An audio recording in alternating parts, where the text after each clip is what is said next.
That's me when I was 10. I loved animals, handicrafts, and dreaming.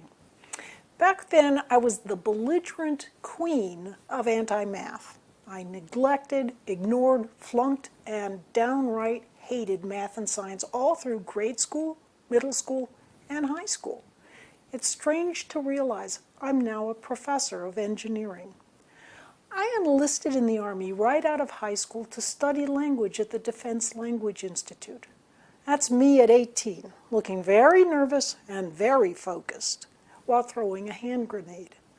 I only started to study math and science when I was 26 years old, after I got out of the military. At first, it was really hard. There were all these quick thinkers in my classes who seemed to get everything a lot easier and faster than me.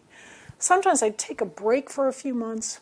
I'd go out and work as a Russian translator on Soviet trawlers. That's me up in the Bering Sea. Then I'd come back to school and try and learn some more. As I gained technical know-how, new doors started opening up for me.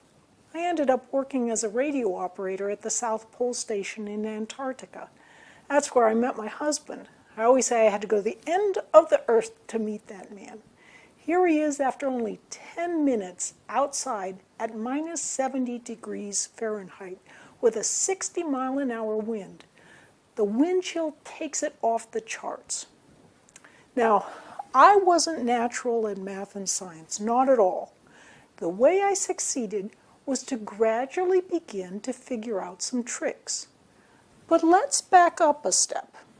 In the greater scheme of all the different careers and disciplines that people can pursue, why are those involving math and science sometimes a bit more challenging?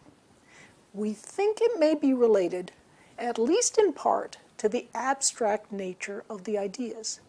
I mean, let's take a cow, for example, out standing in a field. If you have the word cow, you can point right to a cow to learn what that word means. Even the letters for the word cow, C-O-W, are roughly analogous to sounds that they stand for. But for mathematical ideas, there's often no analogous thing you can point to. There are no plus signs standing out in a field, no multiplication, division, or other kinds of things that can directly equate to many mathematical or scientific terms.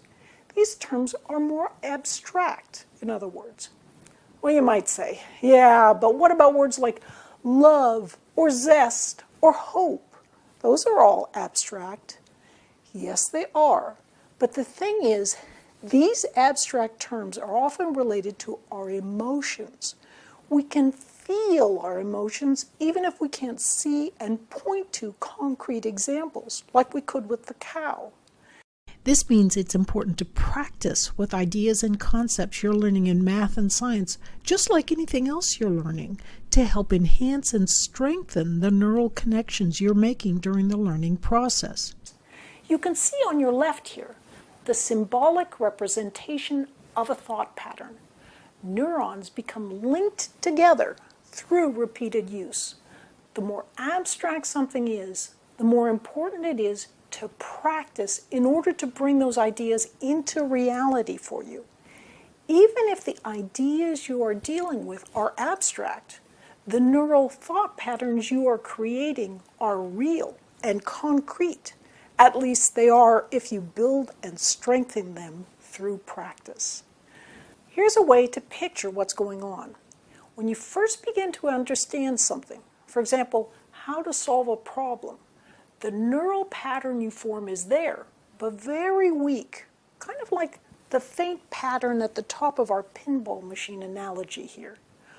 When you solve the problem again, fresh from the start, without looking at the solution, you begin deepening that neural pattern, kind of like the darker pattern you see here in the middle. And when you have the problem down cold, so you can go over each step completely and concisely in your mind without even looking at the solution, and you've even had practice on related problems, why then the pattern is like this dark, firm pattern you can see towards the bottom of the pinball frame. Practice makes permanent. When you're learning, What you want to do is study something. Study it hard by focusing intently. Then take a break, or at least change your focus to something different for a while. During this time of seeming relaxation, your brain's diffuse mode has a chance to work away in the background and help you out with your conceptual understanding. Your neural mortar, in some sense, has a chance to dry. If you don't do this, if instead you learn by cramming, your knowledge base will look more like this, all in a jumble with everything confused, a poor foundation.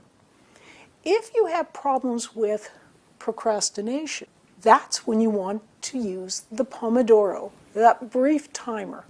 This helps you get going, using brief periods each day of focused attention that will help you start building the neural patterns you need to be more successful in learning more challenging materials. Next up, we'll be talking about chunking, the vital essence of how you grasp and master key ideas. I'm Barbara Oakley.